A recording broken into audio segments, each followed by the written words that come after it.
गुफ्तगू कर रहे हैं। In Pakistan, acknowledging there's not radical Islams, but there are radical Islamic people who practice Islam who are radical.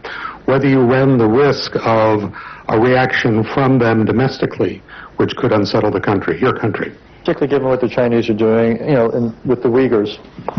Look, with the Chinese, we have a special relationship, and it's the way China functions. Any of issues like these, we talk to them privately. We don't make public statements because that's how China is. And I again repeat, I mean, China has come to a help when we were right at the rock bottom. So I would not publicly talk about it, but just, as someone who has taken over Pakistan 13 months ago, faced the biggest economic crisis, dealing with that. We have a problem in Afghanistan trying to settle that. We are worried about what would happen now with Iran and Saudi Arabia, the United States. That's the other border. So one border Iran, the other Afghanistan, and now with India. I think I've got enough on my plate right now. Wouldn't you say, Richard? What would you do if you were in my position? You'll probably have a heart attack by now. Unlikely. I would welcome that conversation. Listen, the only reason I can cope with these pressures is because, when you walk out on not a lot of you won't understand cricket, but imagine, you're walking out on a cricket field, there are 90,000 people in the stadium. You walk 70 yards down into the middle of the pitch, and the worry that you can be out first ball and you will have to walk all the way back with 90,000 people. So that takes character. So you are able to play under pressure once you cope with that, and that's the only way I have coped, and Richard, you would not have been able to. I'm telling you. Every golfer knows what it's like at the first tee when the crowds are there. Golf is a piece of cake compared to this. We could continue that, but I will show uncharacteristic discipline. Sure. Michelle Caruso-Cabrera, CNBC contributor, following on the conversation about China. Richard asked you very directly about maintaining your sovereignty in the face of so many Chinese loans, and you didn't answer it directly. I mean, you've talked about China coming in when you were rock bottom, but are you concerned about the trade-offs that level of investment presents to Pakistan? Absolutely not. I mean, for instance, I mean, what would China, how would it impinge on our sovereignty? Maybe they would say don't have a good relationship with the US. But the Chinese have never ever interfered in any of our foreign policy, in any of our domestic policy for that matter. I think China sees Pakistan as the CPEC, this economic corridor and the Belt and Road Initiative. They see this as a great opportunity for them. I think China is one country which we can all learn from. Their main concentration has been on trade and wealth creation and lifting the standard of living of their people. What I admire about China the most, in 30 years they have taken 700 million people out of poverty. It's never been done in human history. And when I came, if you ask me what is the one thing I want in Pakistan, lift 100 million Pakistanis out of poverty. This is our main thing. So that's where we have learned a lot from China, how they tackle poverty in these last 30 years. So the answer to the question, there have been no demands by China which restrict our sovereignty. Are you not put off that China has accomplished what you said, but they've done it at a great price and cost in terms of democracy, human rights, and the rest, not just for Muslim Chinese, but for all Chinese?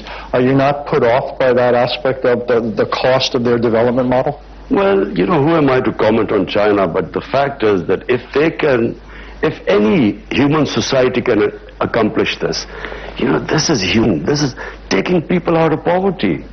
I mean, I admire that the most.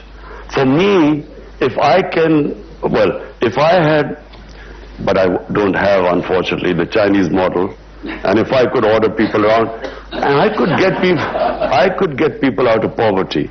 Not just that, the way they've tackled corruption. Unfortunately, I can't do that in Pakistan. 450 ministerial level people in the last 5 years have been put into jail on corruption. I mean, I wish I could do that in my country. But, you know, we have our limitations, but it has to be admired what they've done in terms of taking what China is now. I mean, 30 years ago, you wouldn't believe what they've been able to achieve. Mary Boyce. Mary Boyce Schiller. The attack on the Saudi oil last weekend, if the response were left entirely to you, what would the response be? You know, Mary, I am and will always be a pacifist. I am anti-war. I do not believe wars solve problems. You go to solve one problem, you give birth to 5 other problems. You go after Al-Qaeda, you create ISIS. I do not believe wars solve problems, unfortunately. I would do everything to resolve this issue through diplomacy. I would be trying my best, because if there is a conflict there, the consequences, I mean, just look at the poorer countries. Do people care about poor countries? Imagine if oil prices go up. And we are struggling finally to sort of try and balance our budget. This will just immediately throw everything for us. And so we already have the war we had, war on terror. 70,000 Pakistanis died. And it's a lesson my government, people of Pakistan have learned, that we will avoid conflict at everything. And we can't afford another conflict going on in our neighborhood. Yes, ma'am. You've been very patient. Masuda Sultan, All in Peace, a coalition of Afghans and Americans looking to end the longest war in American history. I wanted to thank you for your comments on Afghanistan and the war. And you've been supportive of U.S. efforts at peace negotiations and indicated your willingness to encourage Trump to continue negotiations. My question is, what steps do you intend to offer to take as the Pakistani Prime Minister to advance the dialogue? For example, you mentioned that you didn't meet the Taliban when the Afghan government requested you not to. So what other steps do you intend to take? And how does the Kashmir issue complicate, or does it the Afghan issue?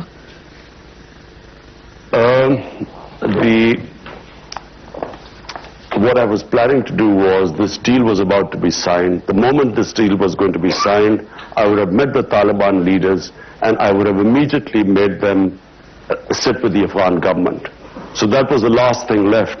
You know, at the moment the Taliban were only talking to the Americans, and so once they had the deal was signed, then we would have got them to talk to the Afghan government. I would have tried my best, and I feel that was the way ahead.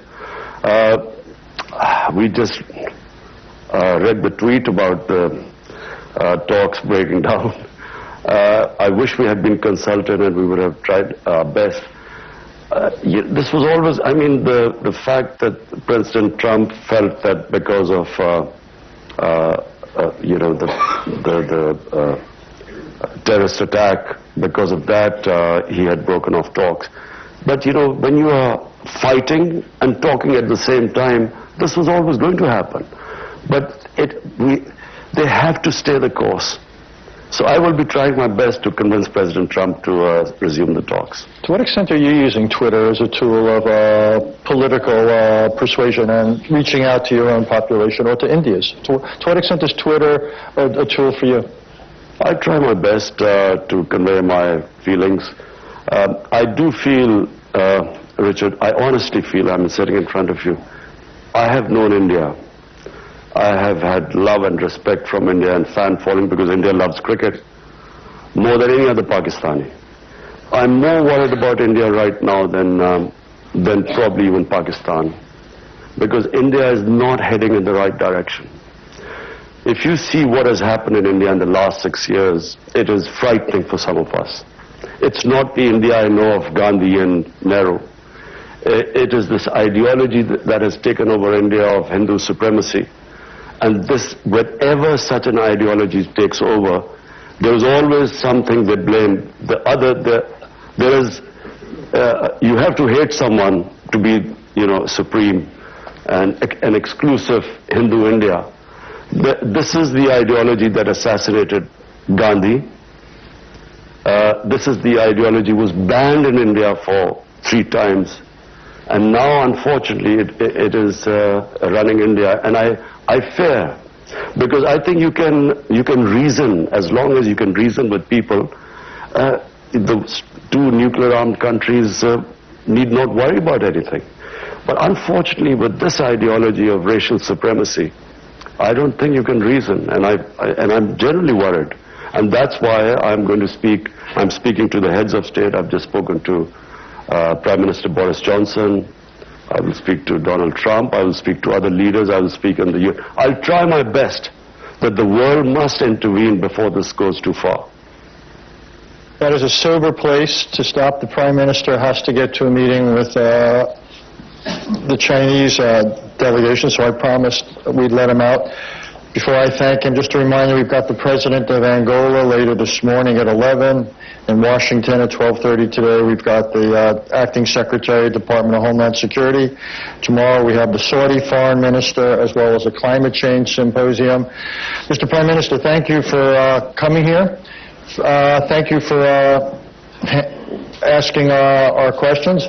I look forward to continuing the conversation on what you might do, as well as cricket versus golf.